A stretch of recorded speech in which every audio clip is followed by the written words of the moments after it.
சில ஆவணங்களை கடிதத்தோடு இணைத்து அனுப்பும் பொழுது அந்த கடிதத்தோட கடைசி வரியில இத்துடன் இணைத்து அனுப்பியுள்ளேன் அப்படின்னு எழுதுவாங்க. இத்துடன் என்ற சொல்லிற்கு என்ன பொருள் அப்படின்னு உங்களுக்கு தெரியுமா? மேடையில பேசி முடிச்சதுக்கு அப்புறமா கடைசியா இத்துடன் எனது உரையை முடித்துக் கொள்கிறேன் அப்படின்னு சொல்லுவாங்க. அதே மாதிரி செய்திகள் வாசிச்சு முடிச்சதுக்கு அப்புறமா இத்துடன் விளையாட்டு செய்திகள் நிறைவடைந்தன அப்படின்னு சொல்லுவாங்க. இங்க இதிலிருந்து இத்துடன் என்ற சொல்ல மக்கள் அதிகமாக பயன்படுத்துறாங்க அப்படின்னு நீங்க தெரிஞ்சுக்கலாம்.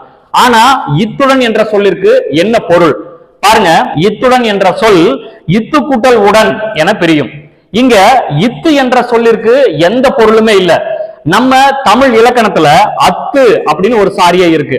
அதாவது இம் என்ற மெய்யெழுத்துல முடிகிற சொற்களோடு வேற்றுமை உறுப்புகள் சேரும் பொழுது அத்து என்ற சாரியை வரும். பாருங்க, கடிதம் கூட்டல் உடன், இங்க சொல்லோட இறுதியில இம் என்ற மெய்யெழுத்து வந்து அதுக்கப்புறமா வேற்றுமை உறுப்பு வந்திருக்கு.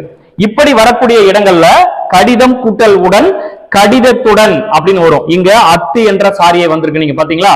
அப்போ நம்ம தமிழ் இலக்கணத்துல அத்து என்ற சாரியை இருக்கு. ஆனா இத்து என்ற ஒரு சொல் இல்லவே இல்லை.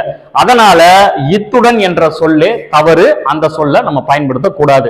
அதற்கு பதிலா என்ன பயன்படுத்தணும் பாருங்க. இத்துடன் என்ற சொல்லிற்கு பதிலா இதனுடன் என்ற சொல்லதான் பயன்படுத்தணும். இதன் கூட்டல் உடன் இதனுடன். இதன் என்ற சொல் கடிதத்தை குறிக்குது. அதனால இதனுடன் இணைத்து அனுப்பியுள்ளேன் அப்படிங்கிறது தான் சரியான பொருள் தரும் தொடர். அதே மாதிரி இத்துடன் எனது உரையை முடித்துக் கொள்கிறேன் அப்படின்னு சொல்லக்கூடாது. இதனுடன் எனது உரையை முடித்துக் கொள்கிறேன் அப்படின்னு சொல்லணும். இதனுடன் விளையாட்டு செய்திகள் நிறைவடைந்தன அப்படின்னு சொல்லணும்.